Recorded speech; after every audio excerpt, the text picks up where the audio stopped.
자, 여러분, 이제 3가로 넘어왔습니다. 3과 하나님의 구원, 홍해와 광야길에 대한 내용을 우리가 한번 살펴보도록 하겠습니다. 이제 29페이지로 와서 애굽을 떠나는 이스라엘. 이집트의 절대 권력자 바로와의 힘겨운 씨름 끝에 이스라엘은 결국 이집트를 떠나게 됩니다. 모세가 처음으로 바로를 찾아간 날부터 이집트를 떠날 때까지 얼마나 많은 시간이 지났는지에 대한 기록이 없습니다. 바로와 모세 사이의 줄다리기는 적어도 수개월 동안 아니면 1년 가까이 계속되었을 거예요. 이제 이야기는 40년의 광야 여정으로 이어집니다. 이집트로부터 해방되었다고 해서 고생 끝 행복 시장은 아니었습니다. 그들을 노예로 삼고 착취하던 그 소나기로부터 벗어나기는 했지만 이제 약속의 땅에 이르기까지의 고된 여정이 시작이 된 것입니다. 40년 유랑 끝에 약속의 땅에 정착하고 나면 그들은 거룩한 제사장 나라로 세워져야 했습니다. 그러므로 이집트를 떠난 것은 구원의 완성이 아니라 시작점이었던 거예요. 이집트 동쪽 국경에서 가나안 땅까지는 직행으로 열흘이면 10일이면 가는 충분히 갈 수 있는 길이었습니다.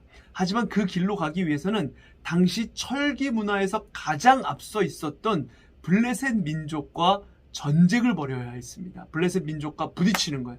이제 막 이집트의 압제로부터 벗어나 해방의 기쁨을 누리고 있는 상태에서 전쟁을 벌여야 한다면 이스라엘 백성으로서는 이길 수 없었을 겁니다. 이긴다고 하더라도 지레 겁을 먹고 이집트로 돌아가고 싶어 할 가능성이 높았습니다. 그래서 하나님은 홍해로 가는 광야길로 돌아가게 하십니다. 그것이 40년 광야 유랑의 시작이 될지는 당시에 누구도 알지 못했습니다. 이스라엘 백성이 광야길로 접어들자 신비한 일이 일어났는데 성경은 이렇게 기록을 하고 있습니다. 여호와께서 그들 앞에서 가시며 낮에는 구름 기둥으로 그들의 길을 인도하시고 밤에는 불 기둥을 그들에게 비추사 낮이나 밤이나 진행하게 하시니 낮에는 구름 기둥 밤에는 불 기둥이 백성 앞에서 떠나지 아니하리라. 출애굽기 13장 21절에서 22절 말씀인데요. 자, 여기 구름 기둥이라는 표현 때문에 사람들은 기둥처럼 생긴 구름을 상상을 합니다.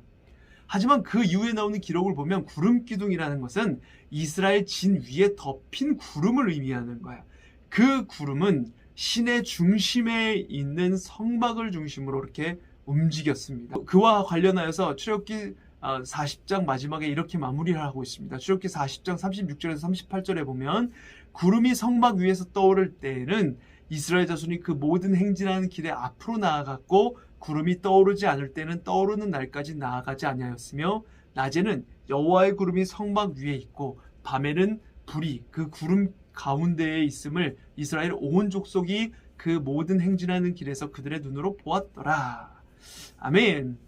출애굽기 이야기가 구름에 대한 언급으로 끝이 난다는 사실은 이 출애굽기 저자에게 그것이 그만큼 중요했다는 것을 보여주는 거예요.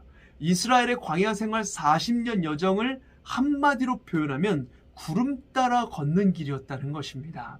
구름 덕택에 이스라엘 백성은 낮에는 광야의 뜨거운 땡볕으로부터 보호받았고 밤에는 차가운 냉기로부터 보호받았습니다. 그뿐 아니라 그 구름은 이스라엘 백성의 광야길을 인도하는 길잡이와 같은 역할을 하였습니다.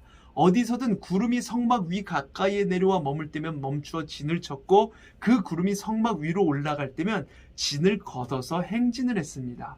자, 이 이야기를 읽으면서 하나님이 우리의 삶도 이렇게 구름기둥처럼 분명한 표징으로 인도해 주시면 얼마나 좋을까라고 생각하는 친구들이 있을 거예요. 천막 위에 드리운 구름의 변화를 보면서 그 움직임에 따라 나아갈지 말지를 결정하는 것 언뜻 생각하면 아주 쉬운 일일 것 같습니다. 이렇게도 우리에게 좀 클리어하게 보여줬으면 좋겠어요. 그런데 과연 구름기둥과 불기둥의 인도를 따라가는 것이 그렇게 쉽고 낭만적이기만 한 일이었을까요? 이스라엘 백성들이 움직이는 것은 그저 몇 사람이 여행하면서 텐트를 쳤다가 걷었다가 하는 이야기가 아닙니다. 20살부터 50살까지의 남성만 해도 60만이 넘는 거대한 민족 이동의 이야기입니다. 노인과 어린이와 그리고 여성까지 포함하면 200만 명이나 되었을 그런 인원입니다. 그들이 데리고 있던 가축까지 더하면 더욱더 어마어마한 규모겠죠. 그런 거대한 집단이 한 곳에 장막을 펴서 자리를 잡았다가 다시 구름이 움직일 때 장막을 거두어 짐을 싸서 행군하는 것, 몹시 힘들고 불편한 일이었을 것입니다. 구름이 인도하는 길은 이렇듯 가장 편한 길도 아니었고 가장 가까운 지름길도 아니었습니다. 모세와 이스라엘 백성은 구름이 인도하는 길을 따라 이동했기에 40년을 광야에서 지내야 했습니다. 구름 따라 걷는 길은 축복의 길도 아니었고 번영의 길도 아니었습니다. 그 길은 오히려 고난의 길이었습니다. 자, 이제 30페이지 홍해 건너으로 와서, 자, 이스라엘이 가는 광야길은 결코 순탄한 길이 아니에요. 하나님이 인도하시는 우리의 삶의 길은 결코 순탄하기만 하지 않다는 것을 이 말씀들을 통해서 보여주는 것이죠. 이스라엘 백성이 첫 번째 맞이했던 곳은 바로 홍해입니다. 홍해는 이스라엘에게 굉장히 중요한 곳이에요. 세상과 하나님을 결정하는 분기점이 되는 것입니다. 세상이냐 하나님이냐. 홍해를 건너면 이제 더 이상 돌아갈 수 없는 강을 건너는 것입니다. 그리고 애굽 사람들이 더 이상 쫓아올 수 없는 안전한 곳에 이르게 되는 것입니다. 세상을 떠나 하나님에 이르게 되는 것이죠. 그런데 홍해를 어떻게 건널 것인가? 홍해는 인간의 힘으로 건널 수 없습니다. 바로는 10가지 재앙, 그 심판의 의미를 알지 못하고 마음이 강팍해졌어요. 그리고 이스라엘 백성의 뒤를 쫓습니다. 바로는 특별 병거 600승과 이집트의 모든 병거와 장관을 다 거느리고 이스라엘 뒤를 쫓았어요. 이것은 하나님이 바로의 마음을 강팍하게 하심으로 이루어진 일입니다. 이스라엘 백성은 이것을 보자 심히 두려워하면서 하나님에게 부르짖고 모세를 원망하기 시작하죠. 이 광야에서 우리를 죽게 하느냐? 라고 하면서 이집트 사람을 섬기는 것이 광야에서 죽는 것보다 낫겠다라고 이렇게 말합니다. 그러자 모세는 두려워 말고 하나님이 오늘 행하시는 구원을 보라 이렇게 말하죠. 그리고 하나님은 홍해를 모세를 통해서 우리가 잘 아는 것처럼 홍해를 가르십니다. 하나님은 동풍을 일으켜 밤새도록 바닷물을 물러가게 하고 바다를 마른 땅으로 만들어 이스라엘 백성을 건너가게 하십니다. 물이 좌우의 벽이 되게 하여서 이스라엘 사람에게는 침범하지 못하게 하셨습니다. 그러나 뒤쫓아오던 이집트 군대는 이 물의 벽이 무너져 버려서 모두 바닷물에 잠겨서 죽게 되어버리죠. 이것을 보고 이스라엘 사람들은 하나님을 경외하고 드디어 하나님과 모세를 믿게 되었습니다. 이런 구원 사건을 보고 모세와 이스라엘 자손과 미리암이 화답하며 하나님을 찬양합니다. 너희는 여호와를 찬송하라. 그는 높고 영화로우시며 말과 그 탄자를 바다에 던지셨음이로다. 아멘. 이스라엘이 건짐을 받은 홍해 사건은 이스라엘 역사에서 중요한 구원 체험입니다. 이것은 그리스도인이 세례를 받음으로 죄에서 구원을 받는 사건과 같은 의미를 지니고 있어요. 홍해를 건너면서 그들은 이미 죽었다가 다시 살아난 사람들이 되는 것입니다. 더 이상 나 자신, 자기 자신을 의지해서는 안 되는 존재들이 되는 거예요. 이제는 하나님에 대해서, 하나님에 의해서 살아난 사람들이 되는 것입니다. 세상에서 벗어나 하나님에게로 간 사람들이 되는 거예요.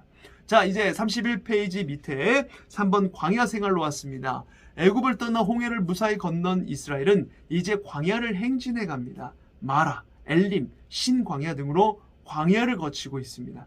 가도 끝이 없는 광야 생활은 힘든 나날들입니다. 그러나 이스라엘은 이런 과정을 통해 하나님을 의지하는 법을 배웠고 하나님이 이스라엘과 동행하심을 체험하게 되죠.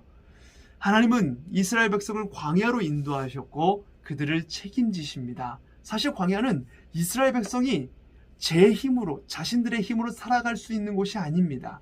하나님이 도와주시지 않으면 살 수 없는 곳이에요. 그래서 하나님은 때에 따라 이스라엘 백성에게 필요한 것을 공급하셨습니다. 음식은 광야에서 나는 것이 아닌 하늘에서 내리는 만나를 먹게 하셨습니다. 듣도 보도 못한 만나는 오직 광야에서만 먹을 수 있는 음식이에요.